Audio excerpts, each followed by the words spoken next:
Greetings, everyone. This is a shot of whiskey, and I'm making a video in my car. Yay! And for those of you who are new to my channel, you probably don't know why that's a yay moment. But before I get into that, thank you, new subscribers. I finally have more than 160 something or rather. I actually made it up to 180 at one point. And last I saw, I made it down to 179. I'm like, okay, I should probably make something here pretty soon before I lose all these subs again. um, the Andrew Clavin video, I think, was one of my better pieces of work. It just took a lot out of me. That's not the main reason. That's not the reason why it's taken this long for me to make another video. That's actually what I want this video to be about, is me talking mostly about the whys.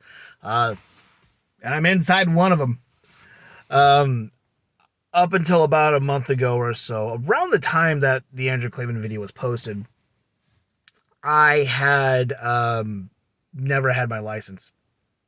I finally got what I needed to do. I manned up and finally did something that I should have done over 20 years ago. So yay!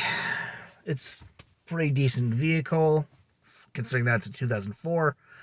So long as I take good care of it, I should be able to have this going on until at the very least my next tax return, when I can start looking to get another car. Or possibly build up my credit again, pay off some old bills or whatnot, and watch my credit score go up. But until then, another thing that's been distracting me from making videos is I'm preparing for an upcoming convention. Rose City Comic Con is coming up in about a week and a half, and the reason why I'm using this as an excuse for you guys is I'm not just, ooh, I'm going to a con. I'm actually going to be a panelist. I'm going to be teaching two classes. Well, it's the same class, but I'm doing it on two separate days. Where I'm basically going to be teaching kids how to write fan fiction. And I figure that's not a cringe thing, because usually when kids write their own stories, they're usually writing what would basically equate to fan fiction. I mean, I remember one time when I was like 6 or 7 years old, I wrote a fan fiction for Chip and Dale's Rescue Rangers. You guys remember that show? Well, maybe if you guys are young, you probably don't. Yeah, that was one of my favorite shows as a kid. So yeah, that's one of the panels I'm doing. The other one is I'm going to be hosting a Hollywood Squares game kind of a thing. I'm only planning on doing 2 or 3 for this. And I'm actually going to be doing prizes. I've been compiling questions. I'm not quite done with that one as of yet, but I'm looking forward to doing it. The last thing, and this is the big one. This one has been the most time-consuming, especially since it's what I consider to be the most important of these excuses. I'm homeschooling my son. I did all sorts of paperwork and compiling of information. I had an interview not too long ago with a homeschooling network group. My son's going to be doing a couple of classes through them. Nothing major. I mean, one of them is like a PE class, and another one is he's going to be learning how to take care of pets. It's going to be pretty neat. So yeah, I feel like this was the right thing to do for multiple reasons. One being, when the kids had to do their Zoom class sessions or whatnot, a lot of them were not paying attention. They were not doing the schoolwork, were not making an effort, but they still had to graduate because the pandemic put them in a situation that no one had a say in. It's like, okay, we get that, but at the same time, they got to do something. Whatever. I didn't want my son's education to be hindered because the teacher has to play second grade teacher part 2. I feel the same way about first grade teachers. Feel the same way about the second grade teachers, and it's probably like that with other classes that are up above that too. I want to make sure that my son is on top of the growth pattern. Before the school year ended, I kind of slightly started teaching him something that his teacher had never covered during the entire school year, which was multiplication. We were already covering division by the time my second year was over. They haven't even touched it. So I'm going to make sure that he's on top of things, that he's going to learn this stuff to the best of my ability. And thank God I have my mom to help me out with this stuff. But, yeah, there's been other stuff as well. I'm sure some of you guys, maybe even all of you, have heard about the teacher in, was it Sacramento? Maybe it was San Diego. I'm pretty sure it was Sacramento. But he apparently has been caught admitting to indoctrinating children into becoming little anarchists who will overthrow the Constitution and this country. I think he should be fired.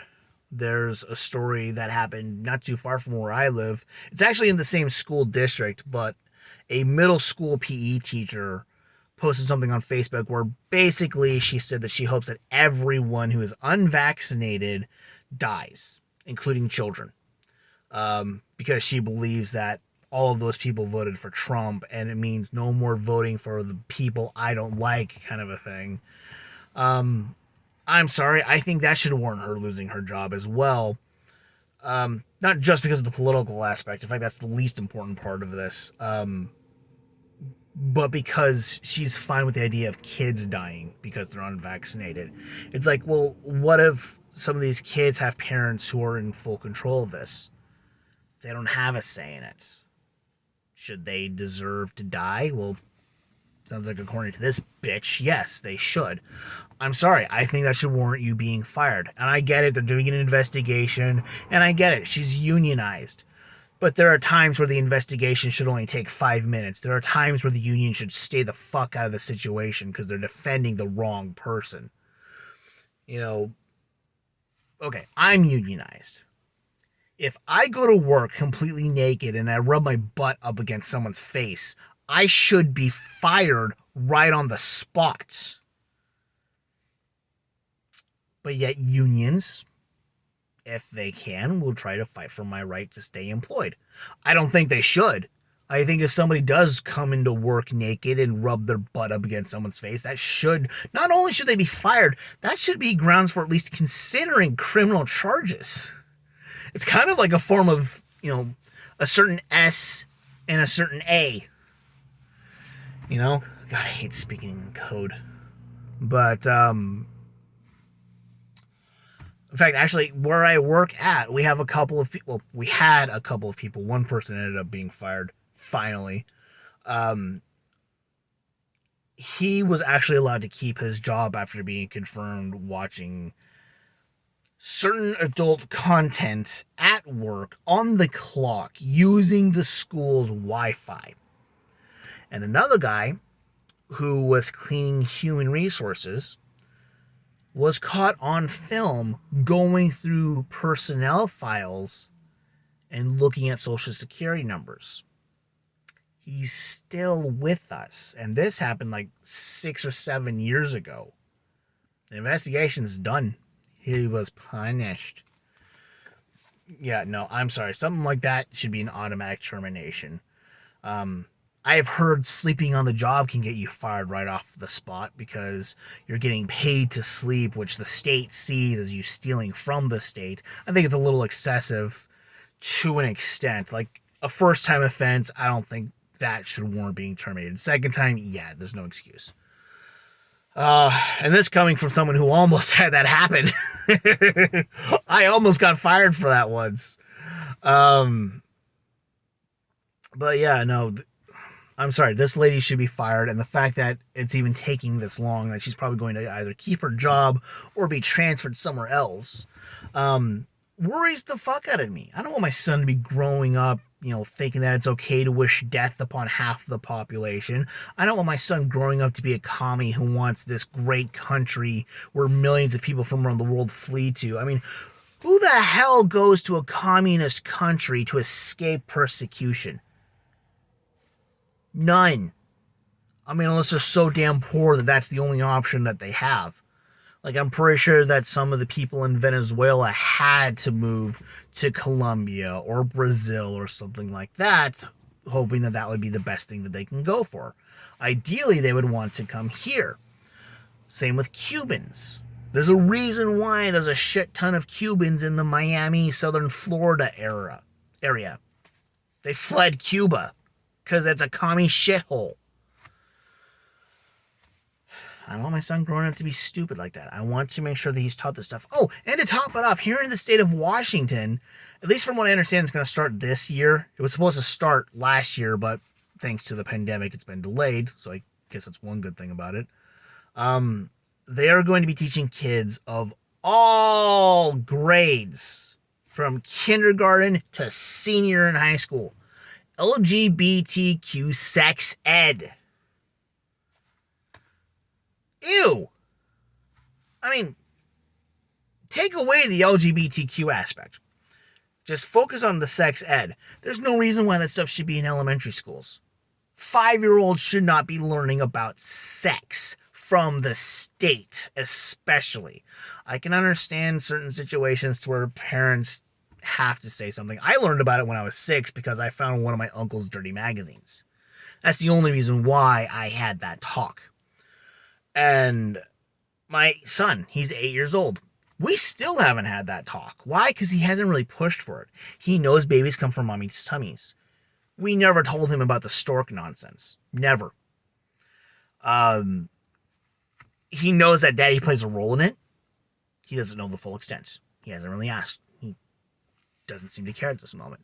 So the way I see it is he'll either tell me when he's ready to, or I'm going to be like, you know what, he's old enough. He really should know. It just hasn't happened yet. So I'm not going to push it. And I don't like the idea that the state thinks that they have every right to make that decision for our families. I think a lot of this is just because there's a lot of sick fucks up in the Seattle area who want to groom our children into being playthings. Fucking sickos. And of course, there's also a lot of people in the state who are just like, oh, we should support the LGBT community at all costs. And like, you know what? Fine. I understand not wanting kids to be raised as bigots. I've been trying really hard to focus on the whole not being a racist kind of a thing. And for the most part, he's been getting it. I mean, he has no problem with playing with kids who are of other races, and I think that's great. So I think I'm off to a pretty good start. I